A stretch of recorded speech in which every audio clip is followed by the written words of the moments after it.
Hello friends, income tax के cases की series में आज जो इशू हम डिस्कस करेंगे वो इस चीज को लेकर के है कि यदि कोई कंपनी है जो कि यूएसए में रजिस्टर्ड है और वो अपनी कोई सेंट्रलाइज्ड सर्विसेज प्रोवाइड करती है एडवर्टाइजमेंट के रूप में या होटल रिलेटेड सर्विसेज जो कि वो ग्लोबली प्रोवाइड करती है और उस ग्लोबली प्रोवाइड करने में इंडिया के अंदर भी वो अपनी सर्विसेज देती है, लेकिन यदि उस कंपनी का कोई इंडिया के अंदर परमानेंट एस्टेब्लिशमेंट नहीं है तो क्या ऐसी परिस्थिति में वो सेंट्रलाइज्ड सर्विसेज देना एडवर्टाइजमेंट के रूप में,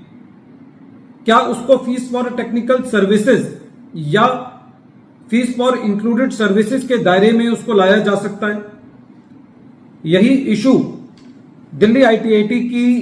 डी बेंच के सामने एक महत्वपूर्ण फैसले assistant commissioner of income tax versus Sheraton overseas management corporation के केस में आया। यह case 112 ITR tribunal page number 126 पर रिपोर्ट हुआ और इस केस का जजमेंट 13 फरवरी 2024 को आया। दोस्तों, यह केस असेसमेंट ईयर 21-22 से रिलेटेड है। इस केस के फैक्ट्स इस तरीके से हैं। इस केस के अंदर असेसी एक कंपनी है जो कि यूएसए में रजिस्टर्ड है और ये कंपनी सेंट्रलाइज्ड सर्विसेज प्रोवाइड करती है जो कि एडवर्टाइजिंग के नेचर में है और hotel related services all over the world provide करती है, जिसके अंदर इंडिया को भी वो अपनी सर्विसेज देती है। असेसी ने अपनी रिटर्न ऑफ इनकम 16.35 लाख की फाइल करी और असेसी का जो टीडीएस कटा हुआ था उसके ऊपर 1.52 करोड़ का रिफंड क्लेम किया। असेसी का केस स्क्रूटनी में पिक किया गया। असेसिंग ऑफिसर का यह कहना था कि जो सर्विसेज असेसी दे रहा है वो फीस फॉर टेक्निकल सर्विसेज के दायरे में आता है और फीस फॉर इंक्लूडेड सर्विसेज के दायरे में आता है as per the income tax act 1961 and article 12 sub article 4 of the double taxation avoidance agreement between India and USA। लेकिन इसके विपरीत असेसी का यह कहना था कि जो सर्विसेज असेसी प्रोवाइड कर रहा है एक सेंट्रलाइज्ड सिस्टम के द्वारा, वो एक बिजनेस एक्टिविटी है और section 9 of the Indian income tax act 1961 और article 12 of the double taxation avoidance agreement between India and USA, ये एक बिजनेस एक्टिविटी है और क्योंकि असेसी की इंडिया के अंदर कोई भी परमानेंट एस्टेब्लिशमेंट नहीं है तो ऐसी परिस्थिति के अंदर ये इनकम एक बिजनेस इनकम के बतौर इंडिया में टैक्सेबल नहीं है और असेसी ने इसको फीस फॉर टेक्निकल सर्विसेज इसलिए नहीं लिया